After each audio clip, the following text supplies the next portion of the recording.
Manya kunovaudza because aibleedha zvakanyanyisa. Anga abayiwa 3 times kuback nebanga. Okabi ndoba ndakaone vavo ndo paine light saka yabva yaflash zvekuti ichibuda muchiuyu chachi yaflash ndaka ibanga. I know kuti it was just a deep cut, 3 deep cuts. Munhu uya ainge ari here kupa kupuwa sentence yakapfawa kana kuti aifanirwa kupuwawo kana kuti this is attempted murder.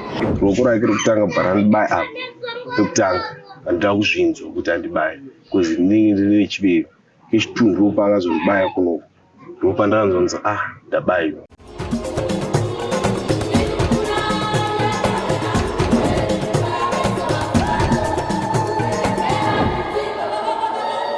Tiri kusangana zvakare pachirongwa The Village pano paDestiny TV. Zita rangu ndinonzi Stella Muhusha. Mhuri yekwaMasvosve baba vakati vari kubasa vachibva vafonerwa kunzi mwana abayiwa. Vachiuya vanoti vakasvika mwana achibuda ropa raitotyisa. Vakamhanya naye kuchipatara vakaita zvese kuti mwana akwanise kubatsirwa. Asi havasi kufara nemutongo wakapiwa mukomana akanga abaya mwana. Mukomana uyu anonzi akapiwa community service. Ngatinzwei baba Masvosve vachitaura. Indine mwana wangu mukomana. Kana kuti nditangire pandakaudzwa message. Ndaiva kubasa ndakangofonerwa neneighbor kuti dzoka kumba mwana abayiwa nebanga. So ndakatovhundukawo ndokumhanya ndichiuya. Asi ndiri munzira kuuya anga atakurwa nemaneighbors vanga vandifonera vapa Marimba police. So takasvika paya tikanyorerwa police report iya inodiwa kuti munhu anorapwa. So vakati mhanyai naye kupaHarare hospital. Takaenda naye. Tichisvika pahospital vanga vari paduty ndakamhanya kunovaudza because aibleedha zvakanyanyisa. Anga abayiwa 3 times kuback nebanga. So ndakamhanya ndikati tauya nemwana abayiwa nebanga.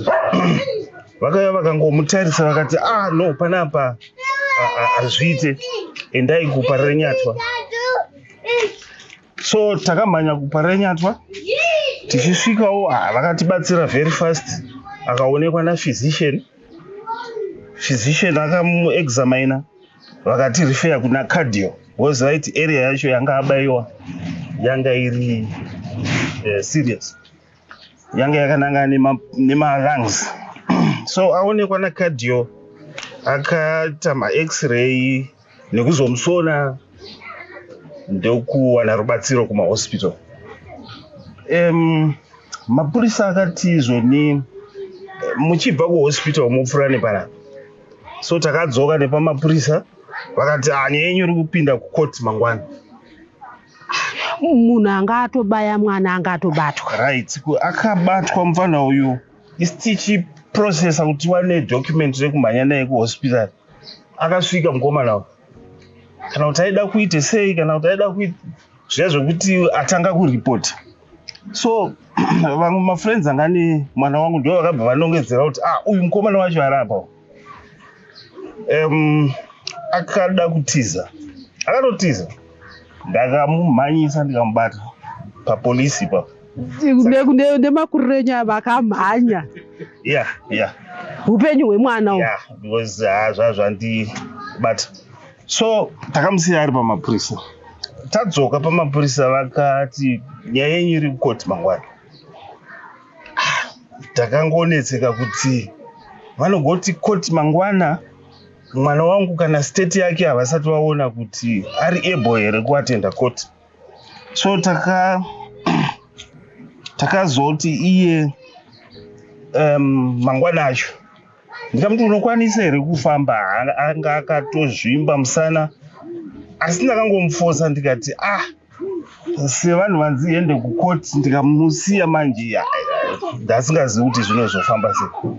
So takaenda naye, ndakatotsvaga mota somewhere tikaenda naye. Taenda kucourt. First day vakangoti mozouya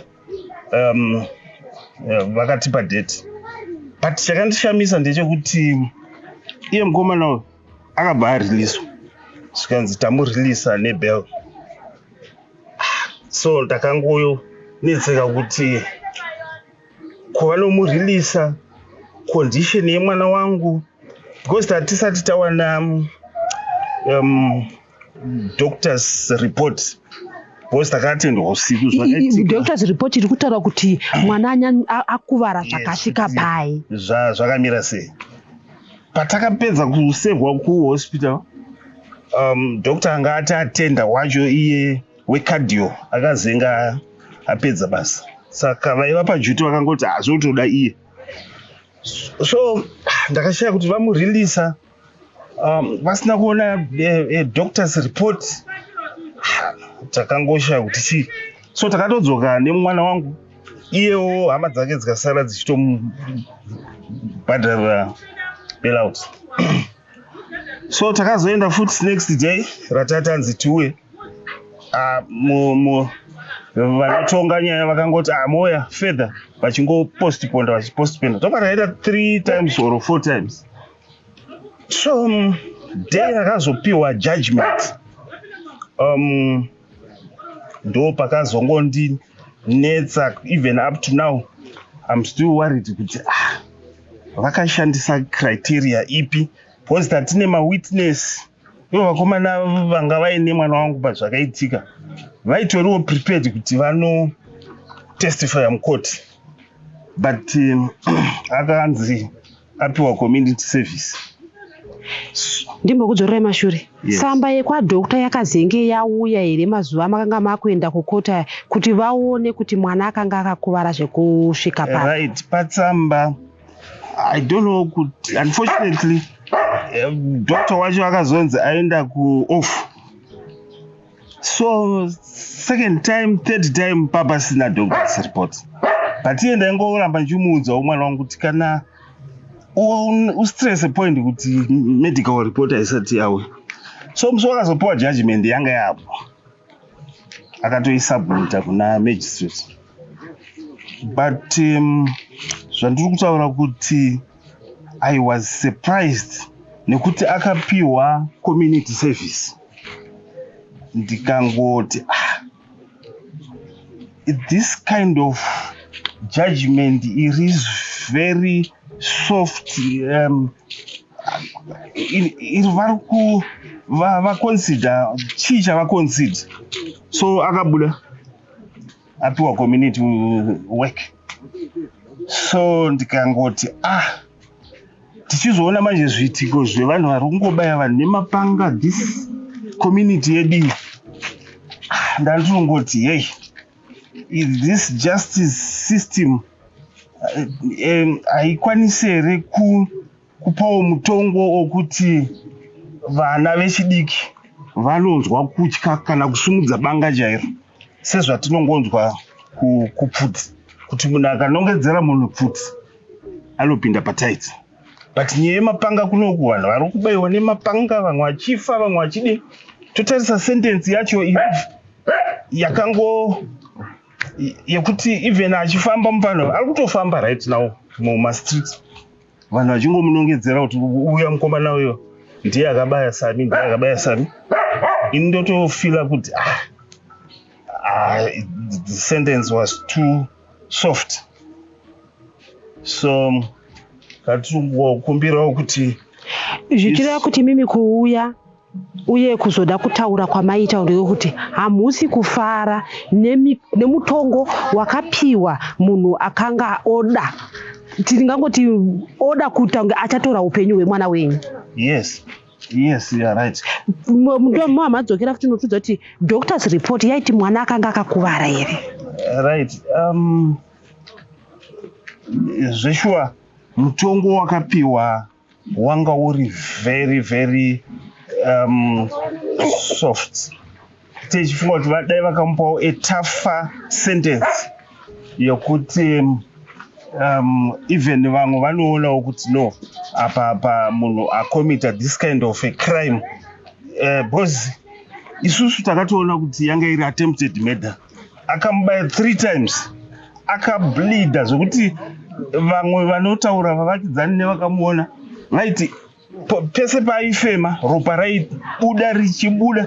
Nongotenda nyasha dzaMwari kuti mwana wangu mupenyu. Saka indoti munhu akaita this kind of a crime, attempted murder, opiwa community service, justice system yedu yakazvifambisa sei? Ndo maquestions andinawo kuti vakazvifambisa sei. Tataura naSamuel atsanangura zvakaitika uyewo ati iye haasi kufara nemutongo wakapiwa, asi semunhu anonamata ari kuregerera anototaura nemukomana uyu. Chakaitika taive kubhora paMufako 4, saka there's shamwari yangu ni mfano wake, tanga takadyiwa 1-0 bhora rake rinopera. Saka mfano wacho akabva anzi kika bhora nevamwe, anditi bvatomhanya notora bhora rere. Then his friend yemunhu akandibaya ini mhanya unoti uyosiya bhora usikuona timu yairese yakadyiwa zvanzi handiyo timu yako futi yakadyiwa. Anditi watanga kunitsa nemwana uyo, watanga kumurova. Andati mana ona kumurova kamuri kuita uku hazvizivi zvetiri vanhu vamwe chete, tiri one community. Anditi ikatuwirirani fight bhayabatwa kune vanhu vaiona bhora zvambonyarara. Saka bhora rangu rasara ne-minute watanga futi kumurova. Andati amana musamurove munhu munokwadza munhu, but hayo ndezvako. Nditi ndati it's fine rege bhora ripere. Saka bhora parakapera ndo pandakaenda ndati koma muchirorere mwanya zvati hayo ndezvako, watanga kutondipusha. Ndobva nanini andatofanza watatanga kukirikidzana neshamwari yemunhu akandibaya. Nditi fight bhayabatwa zvakanaka. Andati amana musadaro tatofamba zvakanaka. Then on Monday manheru ndichiperekedza shamwari yangu kunotenga mapush paFree Market paSamuriwo. Saka tichitenga mapush paSamuriwo, shamwari yangu abva nditi ona Shoni. Ngatati rege ndikupfuura nepapo. Ngatapfuura tati Shoni zvawakaita chi hazvinaona zvokurova mwana. Mwana wairi wamunin'ina wake? Aiwa, munin'ina weshamwari yangu ino. Ngatati maroero wakaita mwana zvakashata, wafanira kudaro. Vatoti zvamuri kuda mana nditese nditozvida. Tati aiwa izvi zvautotaurisa zviziri zvawati zvawakaita zvakashata. Handiti saka vanhu vabva vafunga kuti hatitoda kutoita zveviolence izvi. Iye but bonirwa nemaziso vanhu neshamwari dzake dzaipo paSamuriwo vandipusha yokutanga. Saka paakaramba ndinipusha ndopaakabva aenda pane shamwari yake vanditi mbonipo foni. Saka nini pandakati munhu ari kuti mbonipo foni, iye ane foni nakudhara muhomwe akuedza kuita sei. Saka akasvika nokukotama, ini handakuona kuti akapiwa foni here kana kuti haana. Saka paakazonosunga ndo pandakaona pocket knife anzi Okapi. Ndo pandakaona vavo ndo paine light. Saka yabva yaflasha zvekuti ichibuda pemuchiuyu chachi yaflash. Ndati ibanga nei. Saka ndo paakabva advance manje akuuya zvokuda kutondibaya. Saka pandakaona kuti panapa akuda kutondibaya ndipo panana mumhanya bata maoko ake ruoko rake rokutanga bhara ndibaya apa pekutanga andida kuzvinzwa kuti andibaye kuzi ndinenge nechibero kechitundu paakazondibaya kunoku ndipo pandakanzonzi ndabayiwa. Vanhu vatanga kuti abayiwa. Saka pakusunga ipapo ndipo paakasunga achitiza nandatirada kumhanyisa but handakwanisa kumubata. Tutaura zvemukomana ane makore mangani uyo nemakore mangani? Inini ndine 21 years, maybe iye ane 21 or 20 years. Muri same age? Same age. Zvinhu zviri common here mumufako semunomu kuti vanhu vanogara nemapanga pavari?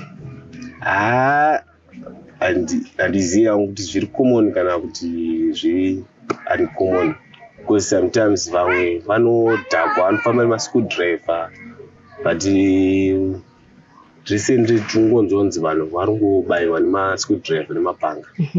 Unonzwa sei nemutongo wakapiwa munhu akakubaya nebanga? Mutongo wakapiwa mukomana uyo akandibaya wanga usiri unfair, because patakapinda final judgment tangonzi ndadedzwa zita ranzi Samuel akasumuka, then avanzi Sean P, then Sean pasumuka. Nichida kuenda kuchibox chechi zvandisamewo mbomira panzi ndombotara nemukomana andati ndiri kunzi ndimire panzi hawo andati sezvo ndanzi ndimire panzi ndamira panzi then mbowatara nemukomana uyo ini handichitoziva kuti autara naye kuti chii then ndazodedzwa kwechi2 zvandisamupinda ndakanzi uchabvunzwa nemukomana uyo kuti ndozvere zvaakaita anditi paatanga kundibvunza kuti akakubaya ndati akandibaya zvanzi asi mukomana ari kuti handina kubaya ndakaomudonhedzera pasi ndati magistrate azvi munhu anonzi akandidonhedzera pasi paatanga kundirola ndandajungwa ka3 nesimbi iri pasi hazviti ndo paaramba achindibvunza maquestions then pakutongwa vaive zvanzi allright chiende zvenyu then shoni basa ramukati ndo pandakaona foni iyo akutobuda andati wadzichikona mezhanzi andapiwa community service hausi kufara nemutongo iwowo it's not fair. Tinoziva vanhu kana vatadzirana dzimwe nguva vabereki vemunhu vanouya neiye kana kuuya pane vakambouya here kuna baba kana kwauri uzokumbira ruregero nezvakaitwa nemwana wavo vanombobvira vambosvika kana baba iye zvino izvi muchifamba wati munaitamba mese bhora iye izvi ukama hwenyu hwamira sei asi munhu wanonamatawo ndinongozvidzora nditi mwari ndowani upenyu hwemunhu but ndakatomuona ndoti depi ndingojust tite one family but ndiye ndichitonzwa kubatikana chaizvo. Tataura zvakare nemuvakidzani uyo ati haasi kufara nemutongo wakapiwa mukomana akabaya Samuel. Chokwadi ndiri muvakidzani as a friend again, it's my friend.